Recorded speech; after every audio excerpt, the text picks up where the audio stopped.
तारं भक्ताख्यं नमामि भक्तशक्तिकं तप्तकाञ्चन गौरांगी राधे वृन्दावनेश्वरी वृषभानुसुते देवी प्रणमामि हरिप्रिये। हे कृष्ण करुणा सिंधो दीनबंधो जगत्पते गोपेश कांत राधाकांत नमोस्तुते। श्रीनाथः याशां हरिकथोद्गीतं पुनाति भुवनत्रयं क्षिप्ताश्च कामादितरङ्गमध्ये कृपामयी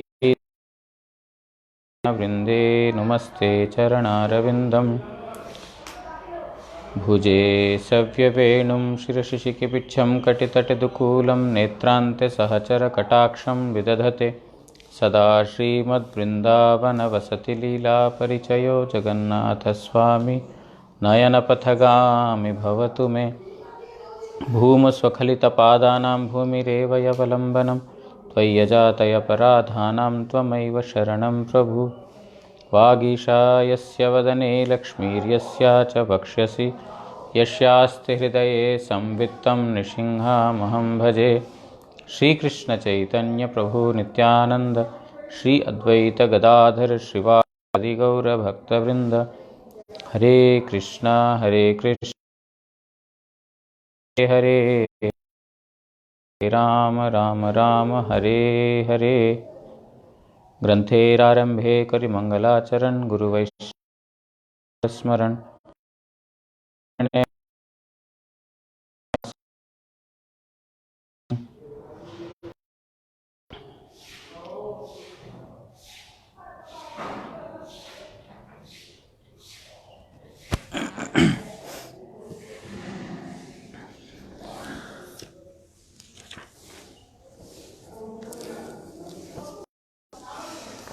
तो कल हम जो चतुश्लोकी भागवत जो ब्रह्मा जी को भगवान ने उपदेश दिया उसके बारे में हम श्रवण कर रहे थे। तो आज कल का समरी नहीं बोल करके भक्तिविनोद ठाकुर जी ने जो अमृत प्रभा भाष्य लिखा उसके बारे में हम श्रवण करेंगे। She is coming. श्रीमद् भागवते महाप्रभु चैतन्य देवेर मत। श्रीमद् भागवत में जो महाप्रभु का जो मत है, महाप्रभु का मत क्या है? संबंध अभिधेय प्रयोजन तत्व के बारे में बोल रहे हैं। जो राधा कृष्ण का जो सेवा प्रयोजन, प्रेम प्रयोजन, उसके बारे में बोल रहे हैं। ये श्रीमद् संपूर्ण रूप से वही है। भागवत ग्रंथ है 18,000 श्लोक, उसमें 18,000 से ही 18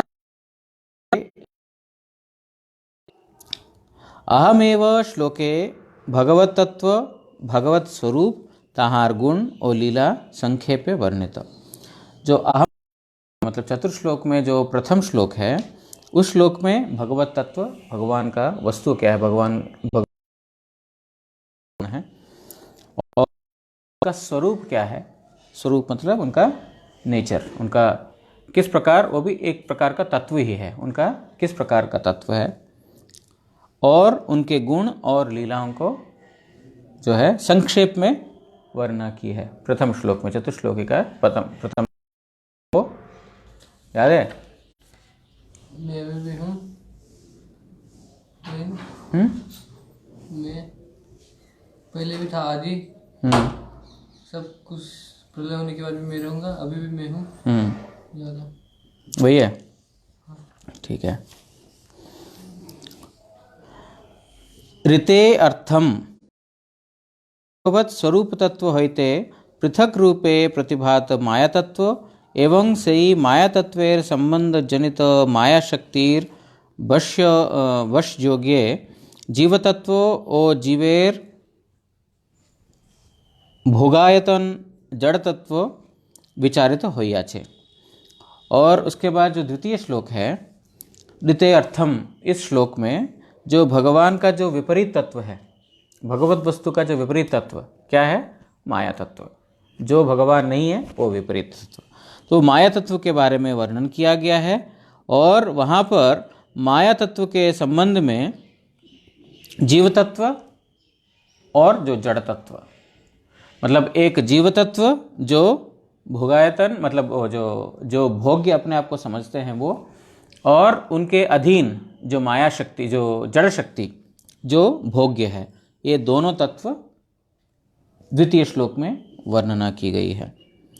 यही दुईटी श्लोके संबंध ज्ञान संपूर्ण रूप से ज्ञातव्य, ये दोनों श्लोक में संबंध ज्ञान का संपूर्ण रूप से परिचय दिया गया है। सो yesterday we read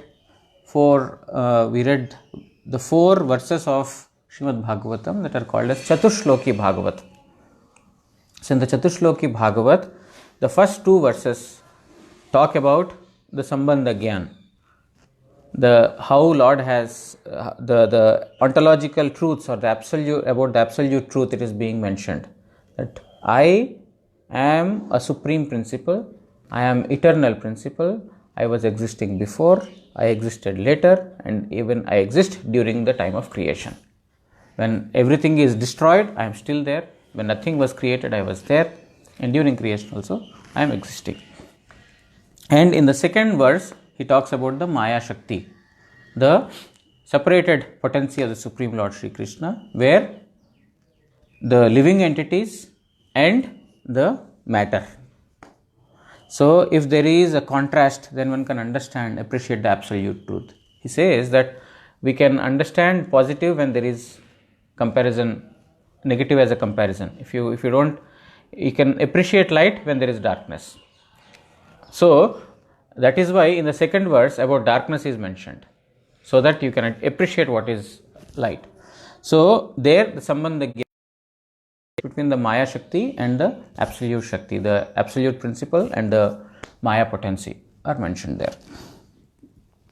यही दुईटी माया महांति श्लोके, जता महांति श्लोके जीव ओ जड़ होइते भगवत तत्वेर अचिंत्य भेदाभेद सत्वेव भगवानेर नित्य स्वरूपेर पृथक अवस्थान एवं जीवगणेर ताहार चरणाश्रय क्रमे महाप्रेम संपत्ति लाभ रूप परम प्रयोजन कथित होइया छे.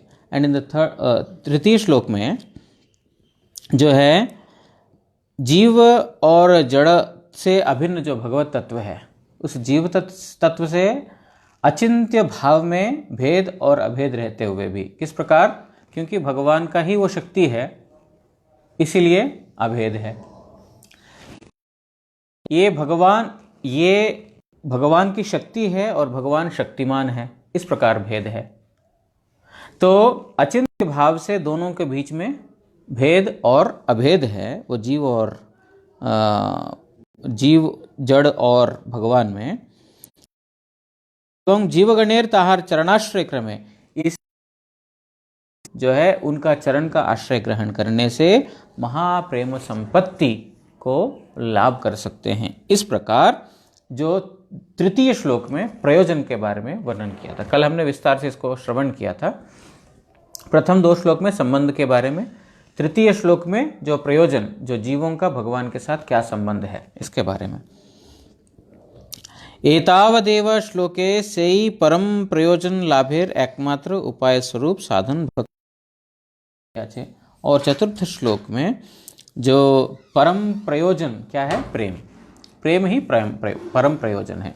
उस परम प्रयोजन को प्राप्त करने का एकमात्र उपाय जो साधन तत्व है, वो साधन वस्तु या भक्ति, उसके बारे में वर्णना. साधन भक्ति अंतर्गत प्राप्ति साधक विधि सकल के अनुकूल्य भावे अन्वय बोलिया उक्ति करा गया छे. तो वहाँ पर बोला गया है उस श्लोक में, अन्वय व्यतिरेक भाव से भगवान का भजना करते हैं. तो अन्वय भाव मतलब क्या है, जो विधि है, जो करणीय है. भगवान का हरिनाम करना है, तुलसी जी को पानी देना है, परिक्रमा करना है, या भक्तों की सेवा करना है, प्रसाद ग्रहण करना है, ये सब विधि के रूप में इसको बोलते हैं जो करणीय. और इसको अन्वय या तो अनुकूल, जो भगवान के साधन के अनुकूल है. तत्प्राप्तिर बाधक रूप प्रतिकूल्य जनक क्रिया शकल के निषेध मध्य परिगणित करिया व्यतिरेक शब्दे उक्त करेगी छे। और व्यतिरेक भाव से भी भगवान का सेवा करते हैं। कैसे व्यतिरेक भाव से? बोल रहे हैं जो निषेध है उन निषेधों से बचकर, जो प्रतिकूल है, भगवान के भजन के प्रतिकूल है, उन प्रतिकूल वस्तुओं को त्याग कर भगवान का भजन करना। तो अन्वय व्यतिरेक भाव से जब भगवान का भक्ति करते हैं वो चतुर्थ श्लोक में बताया गया है। मतलब जो अनुकूल है उसको स्वीकार करना, या विधि बोलते हैं जिसको, और व्यतिरेक भाव बोलते हैं। ताहा साधन तत्वेर नाम अभिधेय, अर्थात शास्त्रेर अभिधावृत्ति क्रमे जे उपदेश लब्ध होय ताहाई अभिधेय।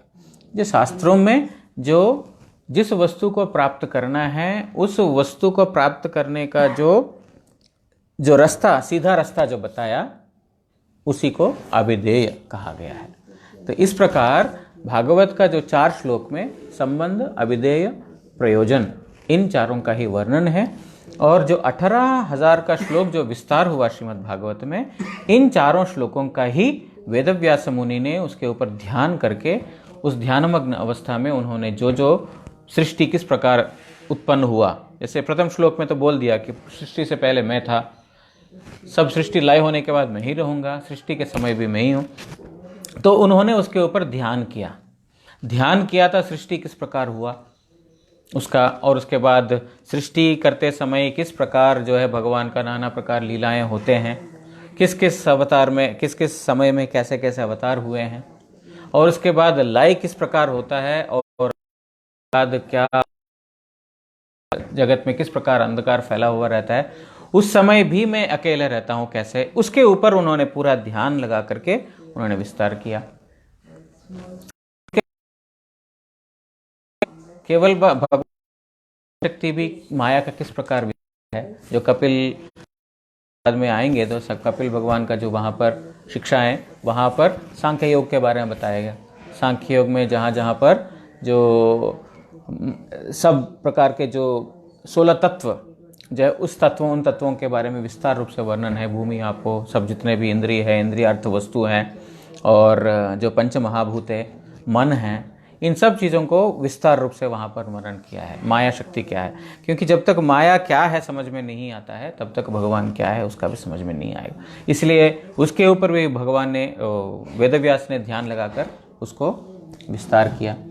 फिर उसके बाद प्रयोजन, जो प्रयोजन तत्व, जो श्री कृष्ण का जो प्रेम, किस प्रकार ब्रजवासियों ने भगवान को जो है प्रीति के साथ उनको वश में कर दिए हैं, और कैसे कैसे उन्होंने मधुर लीलाएं किए, उसके ऊपर जो है ध्यान लगा करके उसका भी वर्णन किया। और किस प्रकार प्राप्त किया जा सकता है भक्तों के चरित्र के द्वारा, कैसे कैसे भक्त लोगों ने कैसे किस किस दशा में रहते हुए भगवान को आराधना की, और कैसे भगवान को प्राप्त किए, भगवान को प्रीतिकर हुए, इस तत्व के बारे में विस्तार किया। मतलब मुख्यतः ये 4 श्लोक, ये 4 श्लोकों को उन्होंने पूर्ण रूप से ध्यान लगा करके 18,000 श्लोकों में उन्होंने वर्णना किया।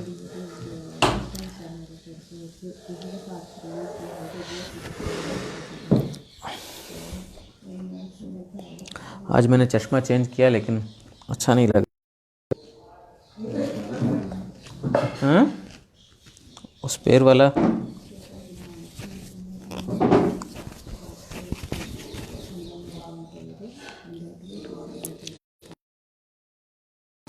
चिंतामणिर जयति सोम गिरिर गुरुर में शिक्षा गुरुश्च भगवान शिखी पिच्छ मौलिहि।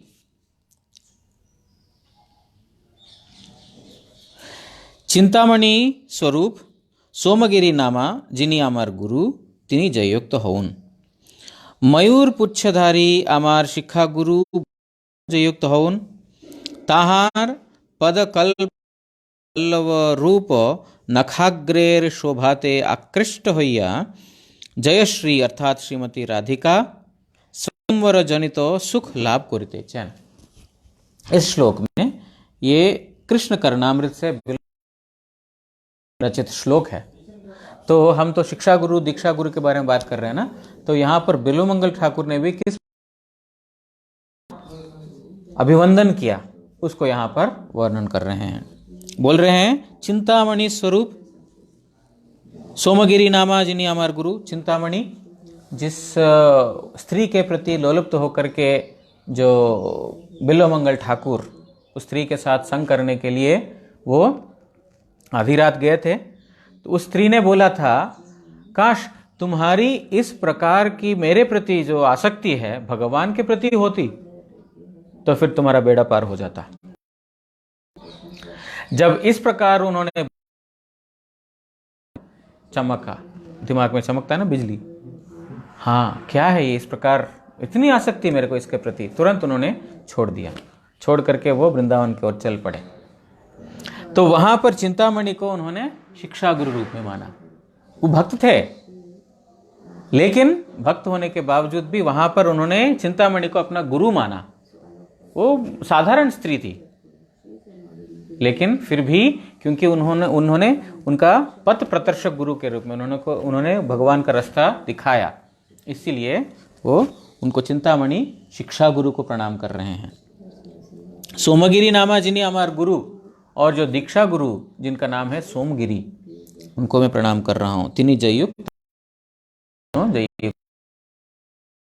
जिन्होंने रास्ता बताया, शिक्षा गुरु, उन शिक्षा गुरु का यहाँ पर विशेष रूप से उन्होंने अभिवंदन किया है। मयूर पुच्छधारी आमार शिक्षा गुरु भगवानु जयुक्त होन। और एक और शिक्षा गुरु है, कौन? भगवान कृष्णम वंदे जगत गुरुम। वो जगत का गुरु, आदि गुरु भगवान ही है। वो गुरु ही भिन्न भिन्न भाव लेकर के अलग अलग गुरु के रूप में अवतरित होते हैं, लेकिन आदि मूल रूप से श्री कृष्ण। तो बोल रहे हैं मयूर पुच्छधारी श्री कृष्ण, और में उस प्रकार भी वो गुरु है।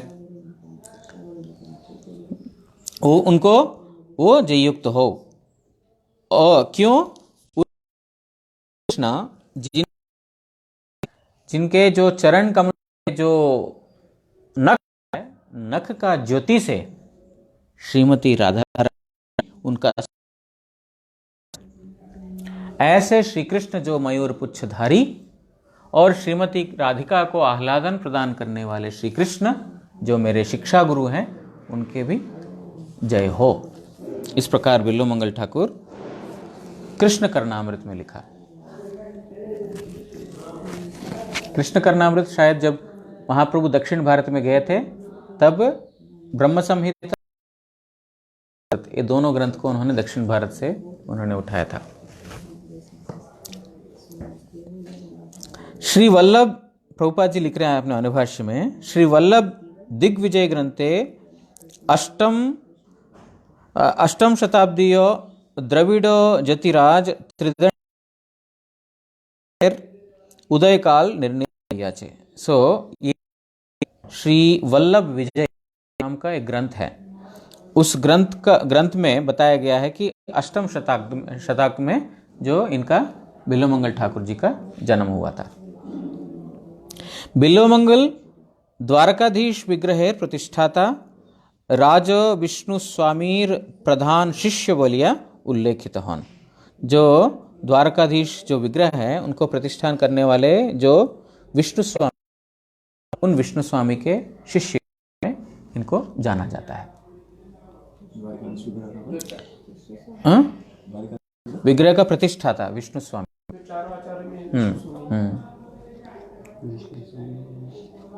विष्णु स्वामी, हाँ,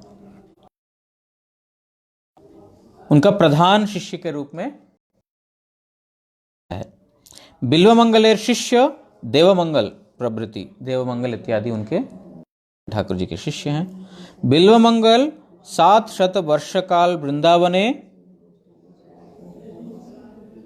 ब्रह्मकुंडे भजन कुरेन। 7 वर्ष काल, 700 साल उन्होंने वृंदावन का भजन, तपस्या मतलब भजन। वल्लभ भट्टेर सह साक्षात्कारेर आहार शरीर ऊपर न्यस्त है। तो उसके बाद उनका वल्लभ भट्ट के साथ मुलाकात हुआ बिल्वमंगल ठाकुर जी का। वो वल्लभ भट्ट से उनका मुलाकात होने के बाद उन्होंने उनका शिवग्रह का जो पूजा भार जो है हरि ब्रह्मचारी को उन्होंने सौंपा। वही है ना श्रीजी नाथ जी, श्रीनाथ जी, हाँ श्रीनाथ जी वही है ना, वल्लभ भट्ट तो उनका, हाँ हाँ श्रीनाथ जी जो श्रीनाथ, हाँ। तो यहाँ पे द्वारिकाधीश जी का विग्रह मतलब उसी को शायद बोल रहे हैं शायद। शंकर संप्रदायेर द्वारका मठ तालिकाओ चित सुखाचार्य बिल्वमंगलेर नाम पावा जाए। द्वारका में जो शंकराचार्य का मठ है, तो वहाँ पर उस शंकराचार्य का मठ में भी बिल्वमंगल ठाकुर जी का नाम लिया हुआ है, चित सुखाचार्य, चित सुखाचार्य करके उनका नाम लिखा हुआ है। विष्णु स्वामी जी के डायरेक्ट शिष्य है बिल्वमंगल ठाकुर।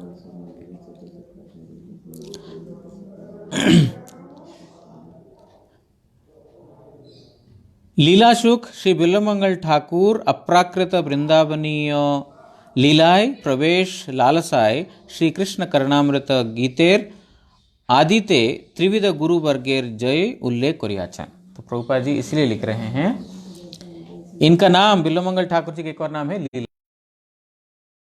सुखदेव गोस्वामी मतलब जिन्होंने श्रीमद् वर्णन, सुख बिल्वमंगल ठाकुर का एक नाम है लीलाशुक, जिन्होंने लीलाओं को गान किया है। जो उन्होंने ठाकुर जी ने, बिल्वमंगल ठाकुर जी जो उस चिंतामणि को, जब उन्होंने, चिंतामणि ने बोला था कि तुम जा करके के प्रति होती तो जाता, उन्होंने किया। लेकिन ऐसा सुनने में आता एक और स्त्री मूर्ति को देखता है और चला जाता है। तुरंत उन्होंने एक वहां का एक घास या कुछ लेकर के उन्होंने अपने आंख को फोड़ दिया। ये आंख ही तो कारण है मेरा आकर्षण का, आंख फोड़ दिए तो अंधे हो गए। उस अंध अवस्था में वो वृंदावन की ओर चल पड़े। बोलते हैं वृंदावन के ओर गए थे, वृंदावन में रहे थे, लेकिन भगवान स्वयं उनके हाथ पकड़कर लीला स्थानों को दर्शन कराया था। गुरु जी से सुनने श्री कृष्ण स्वयं बिल्वमंगल ठाकुर जी का हाथ पकड़ करके सब इस जगह भगवान ने ये लीला किया करके, और उस अंध अवस्था में भी भगवान का लीलाओं का दर्शन करके उन्होंने लीलाओं का वर्णन किया। इसलिए लीला का सुखदेव। तो वो बिल्वमंगल ठाकुर जी अपना जो कृष्ण करणामृत ग्रंथ जो लिखे हैं, उस कृष्ण करणामृत ग्रंथ में जो सर्वप्रथम त्रिविध गुरुओं का मंगलाचरण, एक पथ प्रदर्शक गुरु, एक शिक्षा गुरु और एक दीक्षा गुरु, तीनों को प्रथम श्लोक में उन्होंने वंदना किया।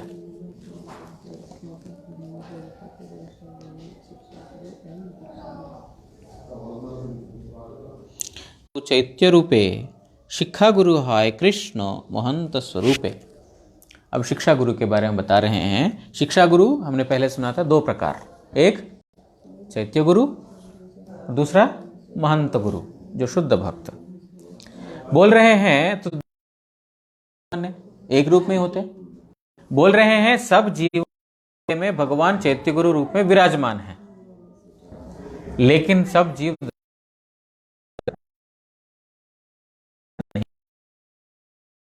के रूप में साक्षात दर्शन नहीं हो पाता है चैत्य गुरु का, इसीलिए वो शिक्षा गुरु हमने का रूप लेते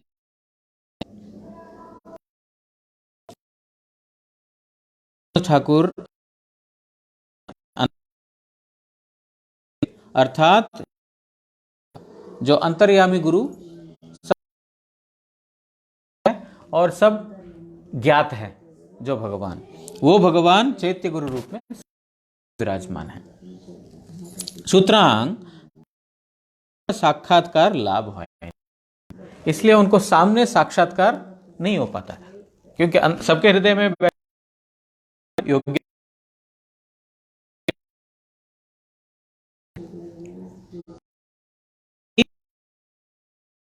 तो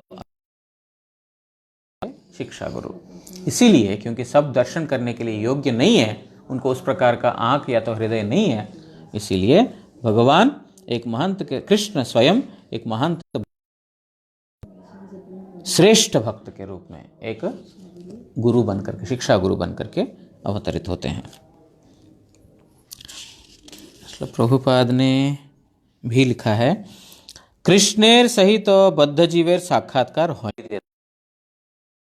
किस प्रकार से? चैत्य गुरु रूप में उनके हृदय में विराजमान होकर संबंधित बुद्धि किस प्रकार से मेरे को प्राप्त कर पाएंगे, गुरु के रूप में देता हूं।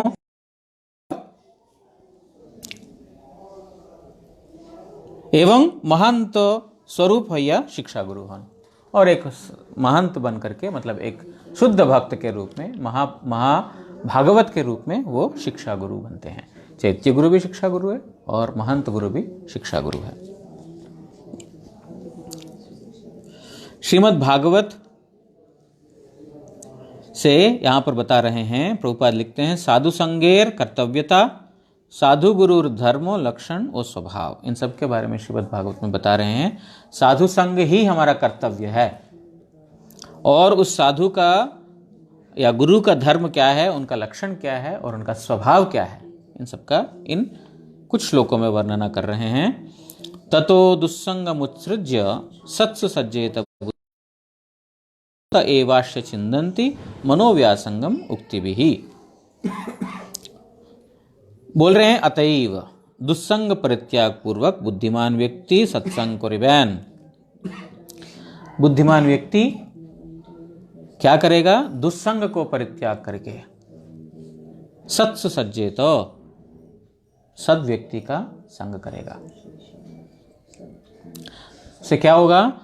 साधुगण साधु उपदेश द्वारा ताहार समस्त भक्ति प्रतिकूल वासना बंधन छेदन करिबेन।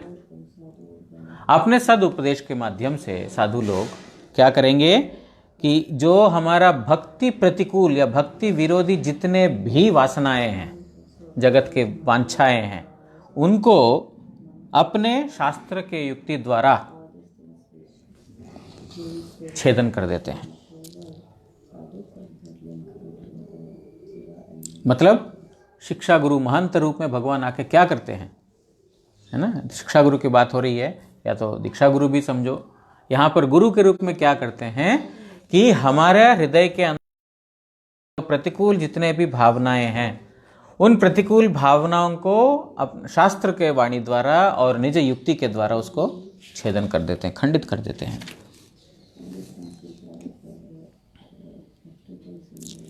श्रील प्रभुपाद लिखते हैं,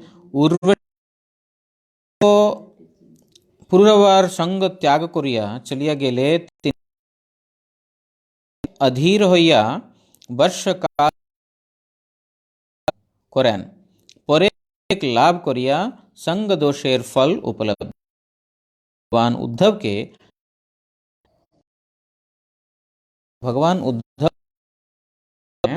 जहां पर पुरुरव के साथ संग किया,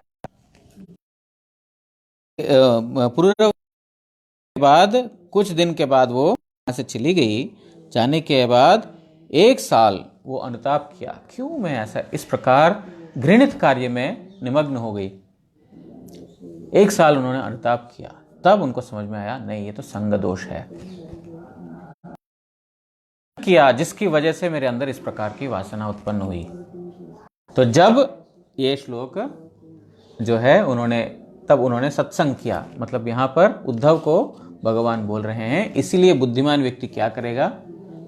जहां पर दुस्संग है उस दुस्संग को त्याग करेगा, क्योंकि दुस्संग में कभी भी सद आलोचना, भगवत संबंधित विचार कभी भी नहीं आते हैं। इसीलिए बहुत ध्यान पूर्वक, बहुत विचार पूर्वक दुस्संग को त्याग करना चाहिए। दुष्ट व्यक्ति मतलब जो भगवान का भजन नहीं करते हैं, ऐसा व्यक्ति का संग त्याग करके सत्सु सज्जेत, सत्संग करेगा। सत्संग करने से साधु उपदेश के द्वारा सब छेदन करते हैं। तो उसके बाद क्या करते हैं, क्या बोल रहे हैं, साधु संग में हरिकथा श्रवण। साधु संग मतलब क्या है? साधु के साथ बैठना, उठना, चलना फिरना, सोना, खाना पीना नहीं। साधु संग मतलब साधु के साथ रहते हुए जो साधु जिस वस्तु को देना चाहते हैं उस वस्तु को प्राप्त करने की इच्छा रखना। सिर्फ साधु के साथ हाथ से हाथ मिला करके, कंधे से कंधे घस करके चलने से वहां पर साधु संग नहीं होता है। साधु संग मतलब जो श्रेष्ठ वस्तु के संग में साधु सब समय हैं, उस वस्तु का संग प्राप्त करने के अभिलाषा के साथ उनका संग करना। तो क्या है वो? हरि कथा। तो हमारे हृदय के अंदर जितने भी असत विचार हैं, उस असत विचार को खंडित करने का एकमात्र तरीका, रास्ता है हरि कथा श्रवण। जब तक हम इस जगत के वस्तुओं के बारे में चिंतन करेंगे या जो श्रवण करेंगे, उन वस्तुओं के प्रति या उन व्यक्तियों के प्रति हमारी आसक्ति बढ़ जाएगी।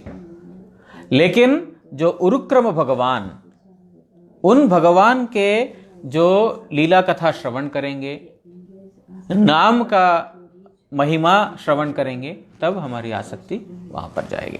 इसलिए बोल रहे हैं, सताम प्रसंगाम मम वीर्य संविदो भवन्ति हृदकर्ण रसायनाः कथा तत् जोष्णाद अश्व अपवर्गवर्त्मनि श्रद्धा रति भक्तिर अनुक्रमेश।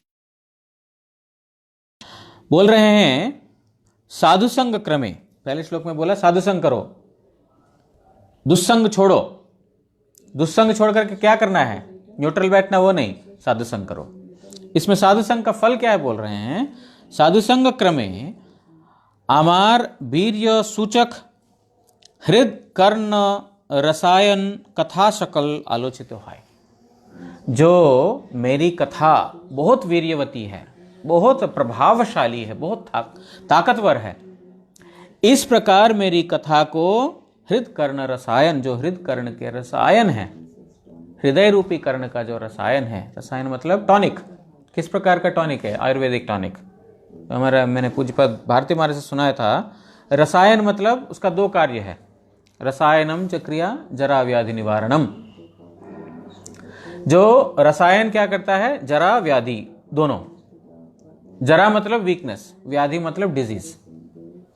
आजकल जो भी हम दवाई खाते हैं, हो सकता है डिजीज को थोड़ा दूर करें, वो भी रूट से नहीं, मूल से नहीं, वो तो केवल मात्र उसका सिम्टम्स खत्म करता है, लक्षणों को खत्म करता है। लेकिन मान लेते हैं वो बीमारी खत्म करेगा, लेकिन फिर भी वीकनेस, जरा, वो तो रह जाता है। लेकिन रसायन का दोनों कार्य है। जो हमारा जो हृदय के अंदर जगत का जितने भी वासनाएं हैं, जो रोग है, वो रोग तो खत्म होगा और आत्मा पुष्ट हो जाए। किससे? कृष्ण भक्ति से, भगवत भक्ति से, कृष्ण सेवा से, हरिनाम से। मतलब ये भगवान की कथा किस प्रकार है, न केवल मात्र संसार का जो दुख है या संसार का जो हमारी वासना है उसको खत्म करता है, इसके अलावा उसके अंदर एक और गुण क्या है?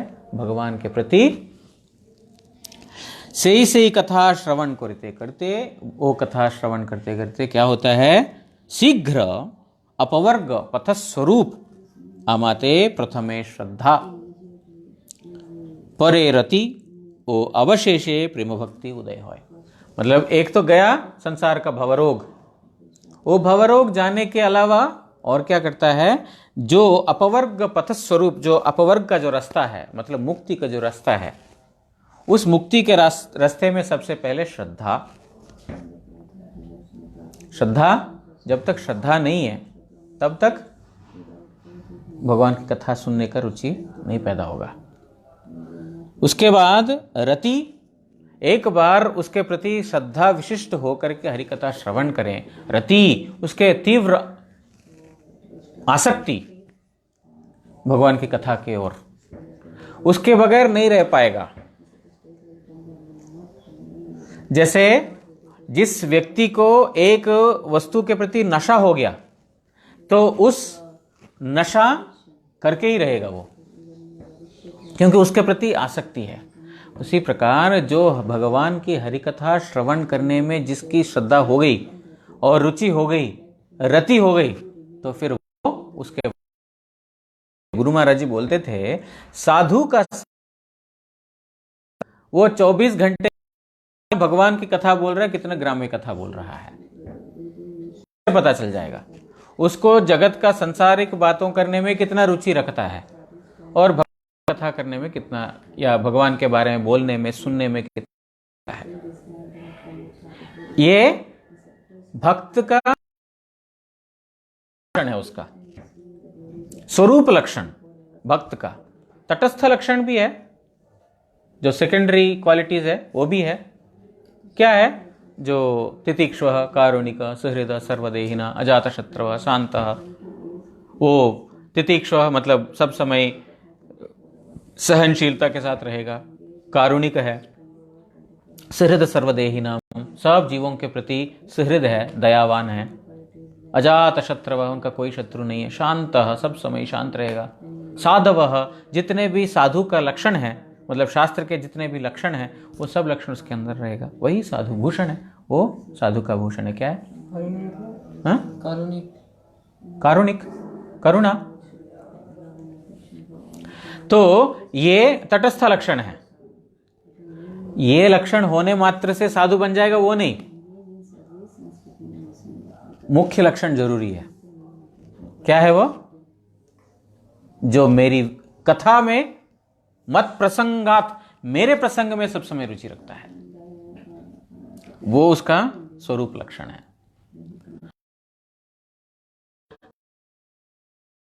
समभाव रखता है, कोई दुश्मन नहीं है, शत्रु नहीं है, और दयावान है और बहुत सहनशील है, लेकिन उसको साधु नहीं कहा जाता है।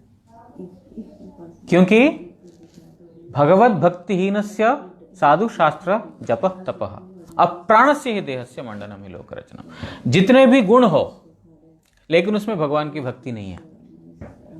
हो सकता है कि अच्छे अच्छे गुण हैं, जी बहुत अच्छा बंदा है, ये बहुत अच्छा है, इसमें ये गुण है, किसी को कभी किसी मतलब हानि करना दूर की बात है, कल्पना में भी उसने किसी को कोई प्रकार का नुकसान नहीं पहुंचाया, हो सकता है, लेकिन भगवान की भक्ति नहीं है। बोलते हैं शास्त्र मंडनम ही लोक, मुर्दे को बहुत अच्छे से सजा दिया, फायदा क्या है? लोक रंजनम, लोग आ रहा है क्या, लोग बोल सकते हैं, लेकिन जिसको ये किया है, सजाया गया है, वो खुश है ही नहीं बंदा। उस प्रकार है। तो इसीलिए जो स्वरूप लक्षण, साधु का स्वरूप लक्षण कि मेरे प्रसंग में, मेरी कथा में जो रुचि रखता है वो है साधु। जब वो है, ऑटोमेटिकली जो बाकी जितने भी तटस्थ लक्षण है वो अपने आप आ जाएंगे। बोल रहे हैं एक व्यक्ति को हरि कथा श्रवण करने से हृदय रूप संसार रूपी जो बंधन है या तो वासनाएं हैं, भावनाएं हैं, उन सबको खंडित करने का और भगवान की श्रद्धा, रति और ग्रेजुअली क्रमशः उत्पन्न कराने का ये काम करता है। क्या? हरि कथा। जितनी हरि कथा श्रवण करेंगे उतना ही परिमाण में हमारा एक के बाद एक श्रद्धा, लेकिन इंपॉर्टेंट है, एक विश्वास के साथ श्रवण करेंगे तो धीरे धीरे उस भगवान के प्रति श्रद्धा, श्रद्धा मतलब अटूट विश्वास, अब बस यही रास्ता है और यही है सर्वोत्तम। उसके बाद धीरे धीरे रति, उसके प्रति रति, अटैचमेंट, आसक्ति, तीव्र आसक्ति। रति मतलब तीव्र आसक्ति। बिल्वमंगल ठाकुर जी का श्लोक का उसी पे, उसी कंटेक्स्ट में बोल रहे हैं। ना तो शिक्षा गुरु दीक्षा गुरु का, वो उसमें साधु का संग, साधु का संग से क्या होगा? शिक्षा गुरु महंत रूप में भगवान साधु रूप में अवतरित हुए ना, तो उस रूप में क्या करते हैं?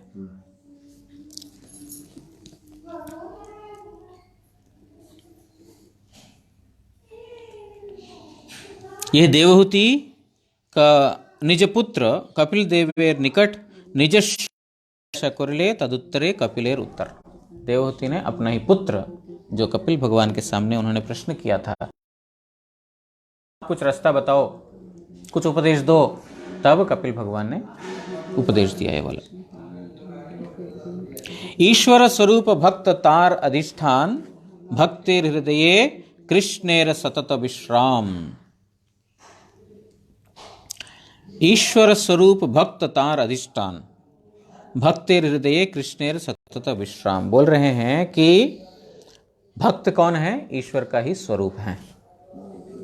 वास्तविकता में भक्त और भगवान में कोई भेद नहीं है, लेकिन हाँ, जैसे हमने पहले सुना था, भक्त है वो अधीन और भगवान है अधीश। भक्त है अधीन तत्व और भगवान है अधीश, मालिक।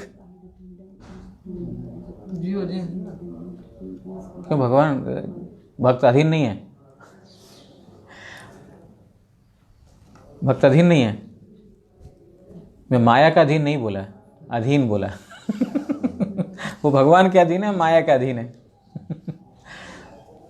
सब एक एकला कृष्ण, बाकी सब भृत्य।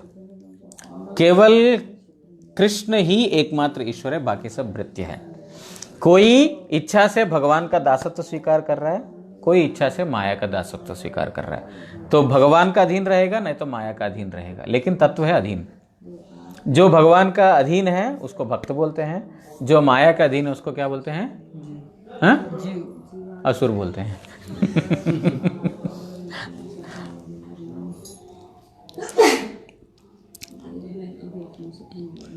भक्ति विनोद ठाकुर बोल रहे हैं, हाँ, भक्तिर हृदय कृष्णेर सतत विश्राम। भगवान सब समय भक्तों के हृदय में विराजमान हैं। ईश्वरेर सच्चिदानंद स्वरूपे जहार भक्ति तिनी अर्थात ताहार हृदय कृष्णेर अवस्थित स्थान।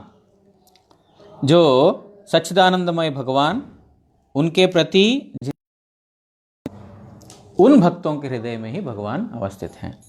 तो अभी प्रश्न हो सकता है कि सबके हृदय में तो भगवान है। अब सबके हृदय में तो भगवान है, तो ऐसा कैसा हो गया कि भक्तों के हृदय में भगवान है?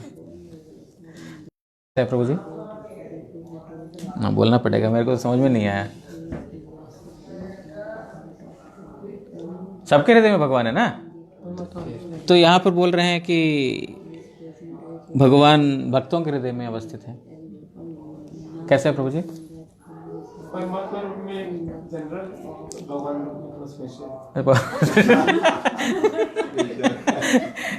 एक जनरल और एक स्पेशल। एक सामान्य और एक विशेष।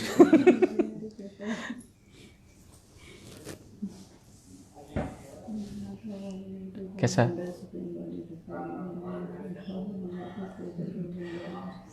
परमात्मा रूप से जीव को देखते हैं, क्या कर्म कर रहा है, क्या नहीं कर रहा है। अच्छा, और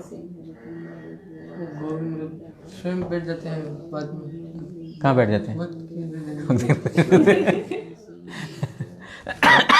नीलेश प्रभु, भक्तों को एक मतलब अनुभव है, उनके साथ में आदान प्रदान है। जीव के हृदय में होते हुए भी जीव के लिए वो मतलब उनका अनुभूति नहीं है। ऐसा है। भगवान जो सबके हृदय में हैं, लेकिन कोई अनुभव करते हैं, कोई नहीं कर पाते हैं। लेकिन है भगवान सबके हृदय, है ना? वही स्पेशल और वो सब आंसर्स कलेक्टिव है। वो सबके हृदय में रहते हुए परमात्मा के रूप में वो दर्शन कर रहे हैं, क्या कर रहा है, क्या नहीं कर रहा है। लेकिन भक्त के हृदय में है, भक्त भी अनुभव कर सकता है, भक्त भी देख रहे हैं भगवान है। भगवान तो देख रहे हैं और भगवान उनके हृदय में लीला कर रहे हैं, है ना? आनेर मन मन, आमार मन वृंदावन। बाकियों का मन है, मतलब जड़ है, आमार मन, लेकिन मेरा मन वृंदावन है। वृंदावन मतलब क्या है? भगवान का लीला स्थान। जहां पर भगवान का लीला स्थान है वो वृंदावन है। तो भक्तों के हृदय में भगवान लीला करते हैं, मतलब स्फूर्ति कराते हैं। अभक्तों के सामने भक्त है तो भी उनका स्फूर्ति नहीं होगा, भगवान को वो लोग पहचान नहीं पाएंगे। लेकिन भक्त क्योंकि सब समय हृदय में भगवान को देख रहे हैं, उनको बहिर्जगत में भी सब जगह वही नजर आते हैं। जिस प्रकार हमारा जो सब जगह धन नजर आता है, स्त्री नजर आता है, पुरुष नजर आता है, कामना वासना नजर आता है,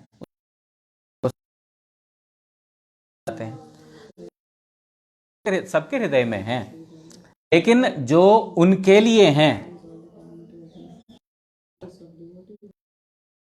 भगवान भी है। तुम्हारा हृदय है,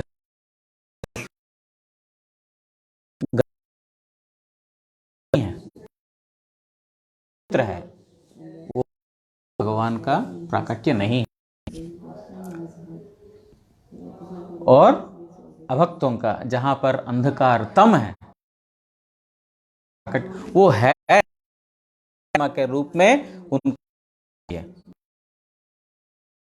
अच्छा बुरा शिक्षा देने के लिए, लेकिन बहुत लोग नहीं सुनते हैं। वो आदान प्रदान भगवान और भक्त के बीच में वो अंदर से वो दर्शन हो पाता है भक्तों को, और उसी हिसाब से भगवान भी उनको आह्लादन भी देते रहते हैं। साधवो हृदयं मह्यम साधुनां हृदयन्तहं मदन्यते न जानन्ति तेभ्यो मनागपि। साधु सकल আমার हृदय एवं अमी साधुगणेर हृदय। यहाँ पर भगवान बोल रहे हैं मैं ही साधु का हृदय हूं और साधु का हृदय ही मैं हूं। क्यों? उनके हृदय में भगवान छोड़ करके और कुछ नहीं है, और भगवान के हृदय में भी भक्त छोड़ करके और कुछ नहीं है। उनके चिंता सब समय भक्तों के बारे में। जिस प्रकार एक माँ सब समय बच्चे के बारे में सोचती रहती है, उसके हृदय में पूरा बच्चों का, उसी प्रकार मतलब जहां पर वात्सल्यता है उसके बारे में, उसी प्रकार भगवान क्या कब सब भक्तों के प्रति विशेष रूप से उनका एक हृदय में सब समय उनका है। और उसी प्रकार साधु लोग भी अपने हृदय भगवान के लीलाओं से, भगवान के कथोपकथन से, इसी से उन्होंने हृदय को भर दिया। जैसे हमने हृदय को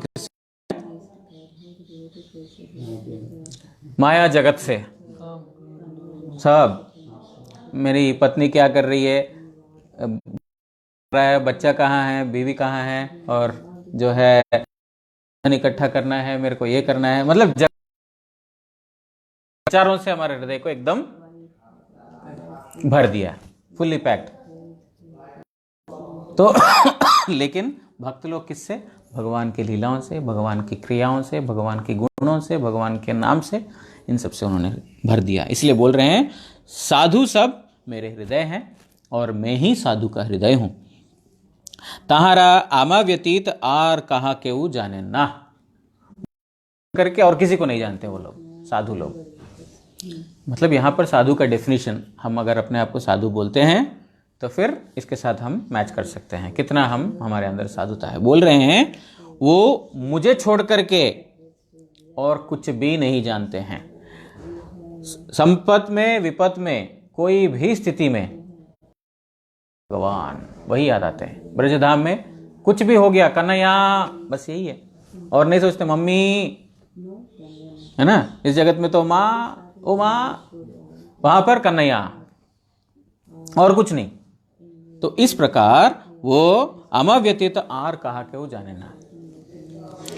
सुख आया तो भी दुख आया छोड़कर भगवान ने गीता में बोल दिया, जो ये यथा माम प्रपद्यन्ते तांस तथैव भजाम्यहम्। जो जितने मेरे प्रति शरणागत है, मैं भी उसका उतना ही उसके प्रति झुका हुआ हूं, है ना। जो 1% है तो मैं 1% हूं, जो 10% 10%, जो 100% है मैं भी 100%। वैसे शरणागति का कोई लिमिट नहीं है, वो तो इन्फिनिट है। तो चाहिए ना, एक क्वांटिटी चाहिए हमको। इतनी शरणागति है भगवान का भी, तो अनन्य भाव से भजन कर रहा है, क्या करूंगा, मैं भी उसका बन जाऊंगा। रहे हैं आम्यू ताहा कहा कि वो आमार बोलिया जानी ना। जैसे वो लोग मेरे को अपना समझते हैं, मैं भी उनको छोड़कर नहीं समझता। दोनों साइड से होता है, मतलब दोनों साइड से। तो वो लोग मुझे छोड़ करके और किसी को अपना नहीं मानते, मैं भी उनको छोड़ करके और किसी को अपना नहीं मानता हूं।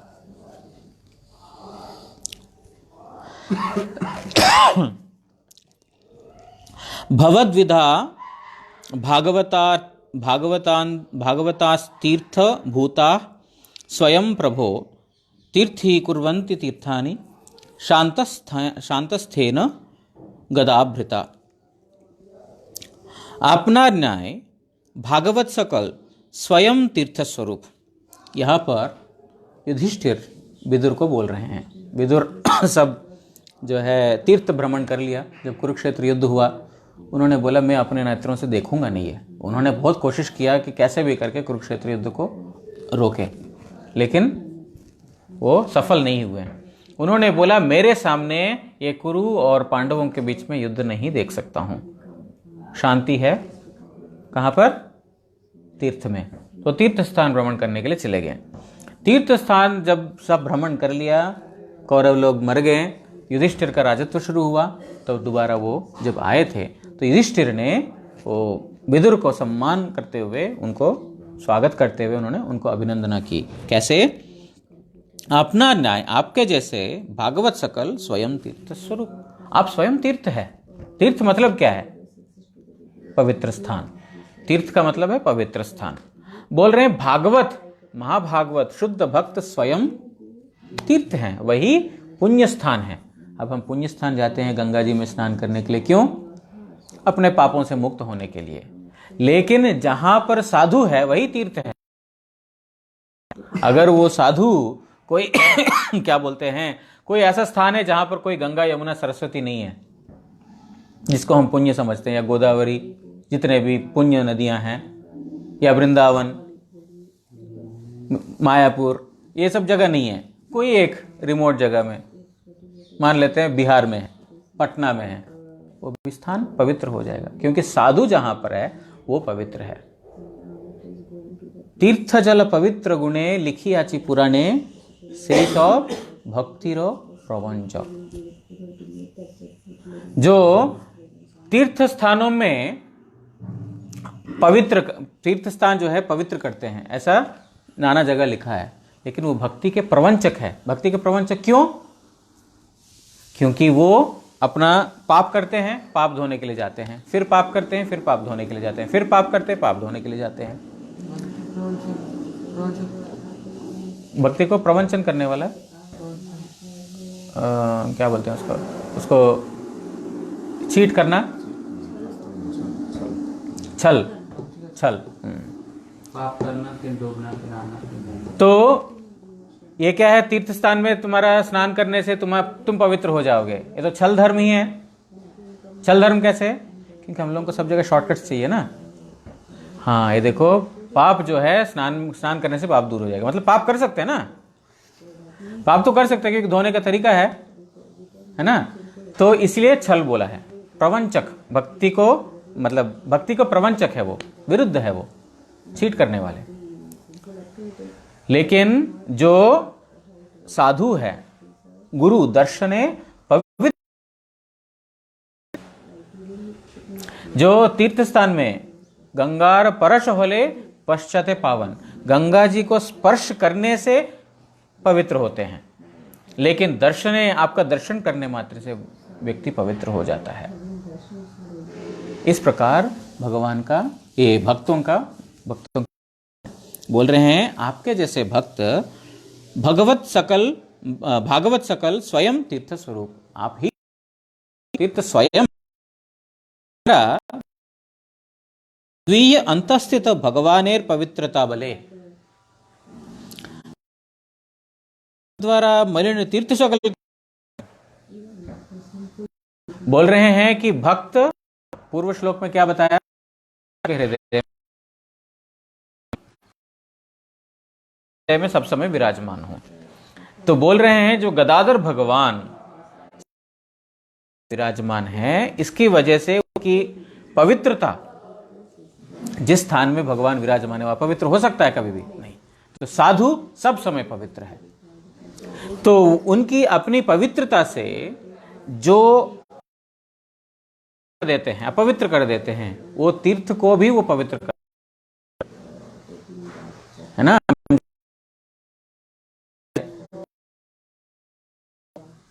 तो ऐसा उस पवित्र जल में स्नान करते हैं तो वो अपने आप को बहुत सौभाग्यशाली मानती है, क्योंकि साधु में इस प्रकार का गुण है कि वो जितने भी पापियों से जो मलिन हुआ पापों को भी निर्मुक्त कर सकते हैं। और सूर्य कोई भी स्थान है ना, वो अपने आप पवित्र हो जाता है सूर्य का किरण गिरने से। जहां पर अंधकार तम है वो अपवित्र रहता है, लेकिन का किरण गिरता है वो पवित्र हो जाता है। उसी प्रकार भगवान जहां पर जिस हृदय में है, मतलब साधु हमेशा पवित्र, कोई भी स्थान में हो, कोई भी अवस्था में क्यों ना हो, वो बेड पे लेटे हुए हैं भी वो पवित्र है। अरे बेड में ही सब कुछ है, कैसे पवित्र होंगे ना। साधु उनके हृदय में हैं, इसलिए वो सब समय पवित्र है। क्योंकि आपके जैसे भागवत महाभागवत जितने भी पुण्य तीर्थ है जो मलिन हो जाता है, उन तीर्थों को भी पवित्र कर सकते हैं। इसीलिए तीर्थ यात्रा मतलब क्या है? तीर्थ यात्रा केवल मनेर भ्रम, भक्तिविनोद ठाकुर ने लिख दिया। तीर्थ यात्रा करना केवल मन का भ्रम है। भ्रम कैसा है? वहां जाने से ये होगा, वहां जाने से ये होगा। लेकिन वास्तव तीर्थ यात्रा क्या है? साधु के चरण में बैठकर किया। वास्तव हम लोग नवद्वीप परिक्रमा, वृंदावन, भक्तों के पीछे पीछे जाकर के उस स्थान पर भक्त जाकर के उस स्थान का महिमा बोलेंगे।